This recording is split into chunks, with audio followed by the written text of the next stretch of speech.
back to America, and we're still in schools. A Tennessee school district is now under fire for asking parents to sign a form agreeing to not eavesdrop on kids' virtual classes over concerns they could overhear confidential information. Let me just repeat that.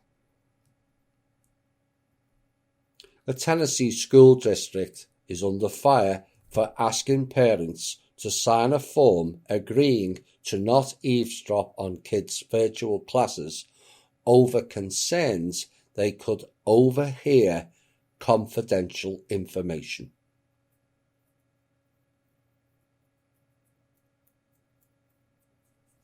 Now, after a significant pushback, Rutherford County Schools is allowing parents to tune in with permission from the teacher, but they cannot record the classes. Really?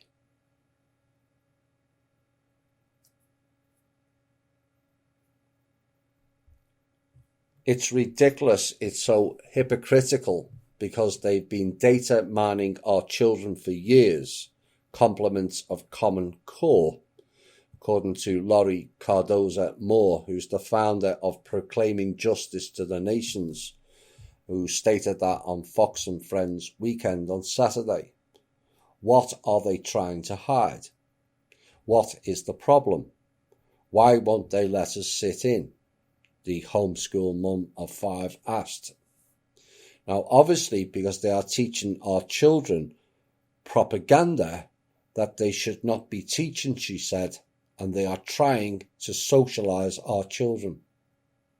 She added, "We have had a major problem in education, not just here in Tennessee, but across the country, where they are indoctrinating our children with pro-pagan da."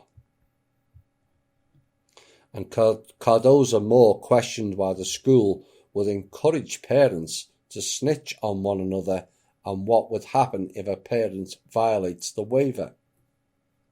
Does that mean somebody from the school district is going to knock on my door and pull my kid out of my home, his virtual classroom, she asked? Or is it going to be my tax dollars that fund my child's public education, and my child won't get to participate in education because of it? And what this story confirms is what this show has stated all along. They have been indoctrinating our children from day one, from the 1930s onwards. And with parents more aware now due to this scamdemic, now they don't wish to allow parents to listen in. What is confidential information that can only be told to a child but not its parent? One has to ask.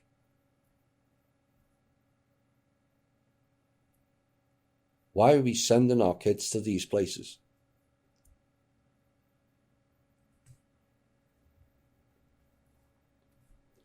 They've just proven us right again. So another so-called conspiracy theory bites the dust and becomes fact.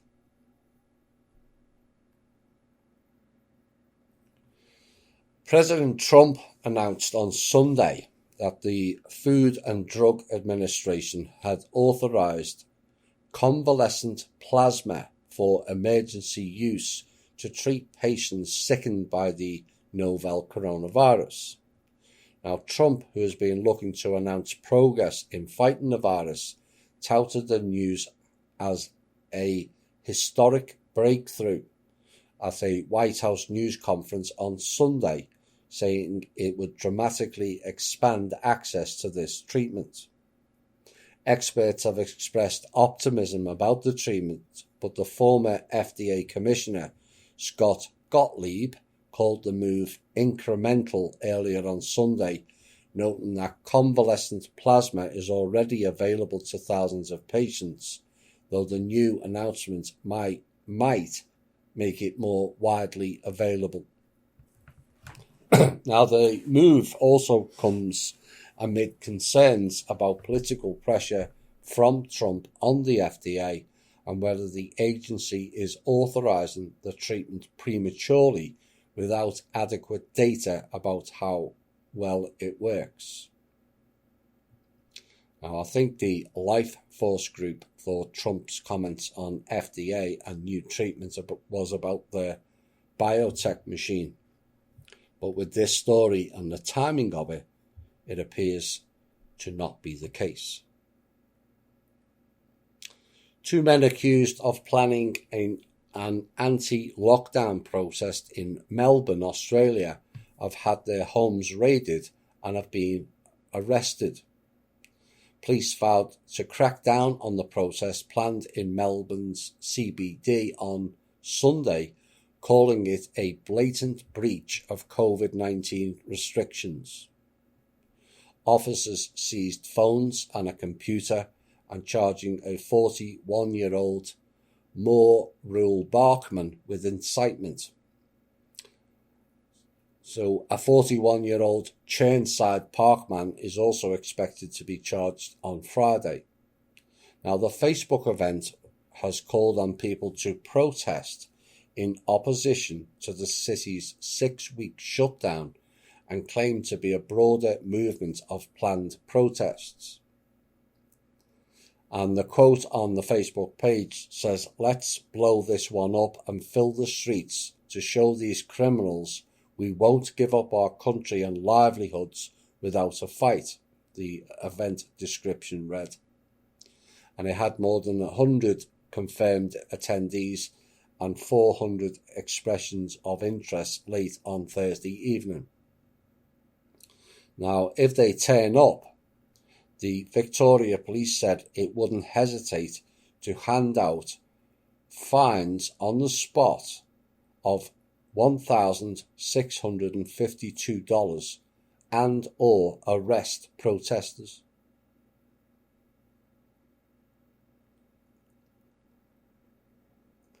And it said this is a completely blatant breach of the Chief Health Officer's directions and puts Victorian lives at risk, the police said. Jackassery puts lives at risk. Retardedness also. Just saying. As they carry on reporting the number of cases growing, 471 new ones on Thursday, which is probably a lie, so too do the number of fines. A glimpse into a future world, that is, unless it's stopped. Made more possible with technology. Just replace live cops with drones and bots. You don't like their rules, then instant credits removed from your account with no recourse. Credits of sorts will replace money in their technology world. The federal government appears to have backtracked on COVID-19 testing guidance. Oops. According to a statement released last Wednesday from the director of the CDC, Centre for Disease Control and Prevention. Perhaps they should enlist themselves as part of the disease, and we should prevent them.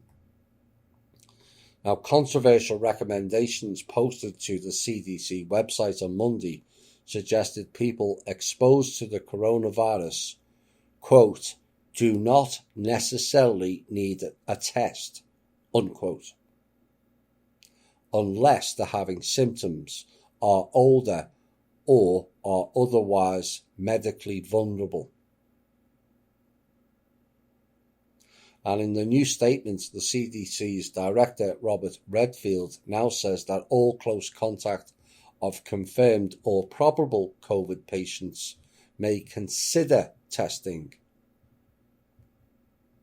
Mr. Redfield appears to have walked back from that a little bit, said Dr. William Schaffner, and infectious disease expert at Vanderbilt University Medical Center in Nashville. He said, I think this is a black eye for the CDC. They've got materials on their website that really can't be scientifically justified, said the former CDC Dr. Tom Friedman, who is now the president of Resolve to Save Lives, which is a global public health initiative. Oops. We're still on virus. Here's an interesting piece.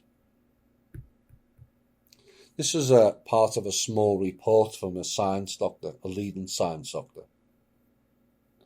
And he said it was important enough that he wanted to get it out immediately due to his research into the NCBI database for nucleotide sequences has led to a stunning discovery. And one of the World Horror Organization's primer sequences in the PCR test for the SARS-CoV-2 virus is actually found in all human DNA. Oops.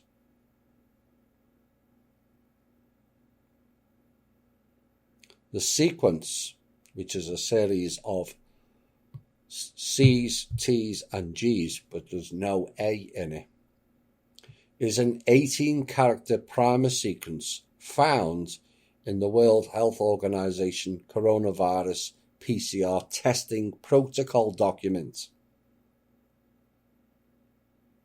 And the primer sequences are what gets amplified by the PCR process in order to be detected and designated a positive test result. And it just so happens, it's a coincidence again, this exact same 18-character sequence verbatim is also found on Homo sapiens chromosome 8. And he said, as far as I can tell, this means that the World Health test kits should always find a positive result in all humans.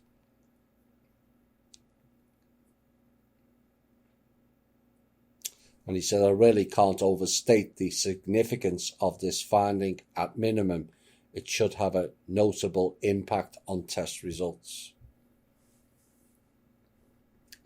There goes all your test kits. Refuse point blank to have a test. You don't know what they're putting on those swabs. Just saying. A lot of those test kits, courtesy of the showroom wax dummy Jared Kushner and FEMA and Gavin Newsom, came from China. You know, those bad enemies that are always attacking America, and also India, home of the Kali Ma.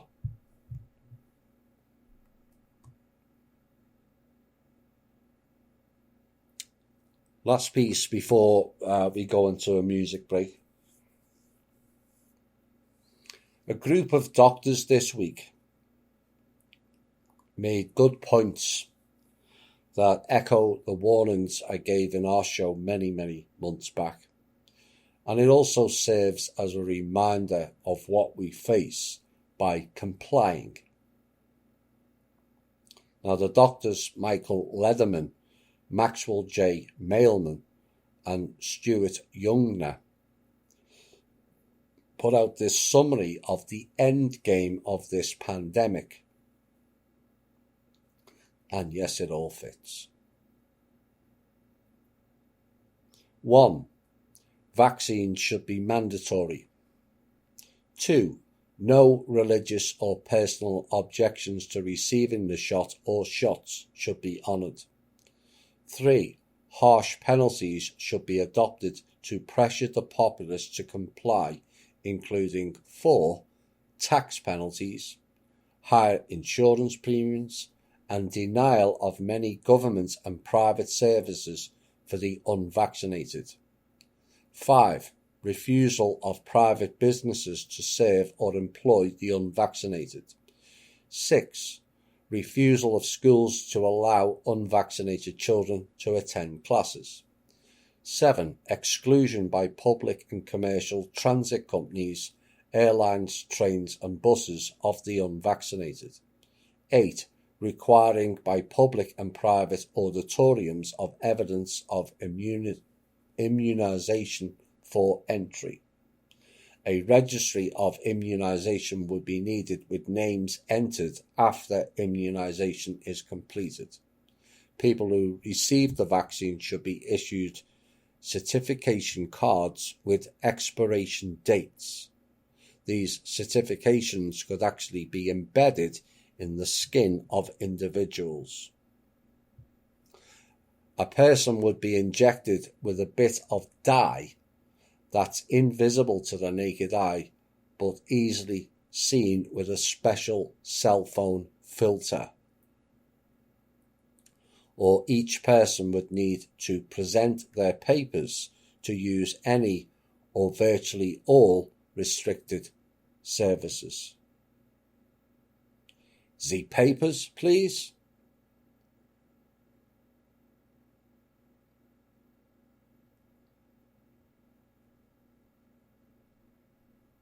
You know, if they want to do that, fine. But I think it's about time we really separated the two worlds and create states for non-bot people. They want to go ahead and inject themselves like drug addicts and wear masks. Won't put them in designated states and let common sense people with critical thinking live together on their own, away from jackass society people. America. The Fourth Reich is not a future event. It's not dystopian and all that rubbish that they put out. It's been happening here for the last 70 years. 70 years is the reboot time period for old programs. 1940s becomes the 2010s, and the creeping back in of the term known as Nazi. Now you are starting to see it in your face. Next stop, food rationing. Oh, that's already started as well. As a reminder, Nazis are by and large not German. They are and always were the Zionists, regardless of nationality, although many of them are Jewish Hebrew, and subsequently connected to or running Anunnaki anti-human programs. And one has to wonder what the Earth Ambassador is doing about that at this point. Fourth Reich would never happen here. It already has.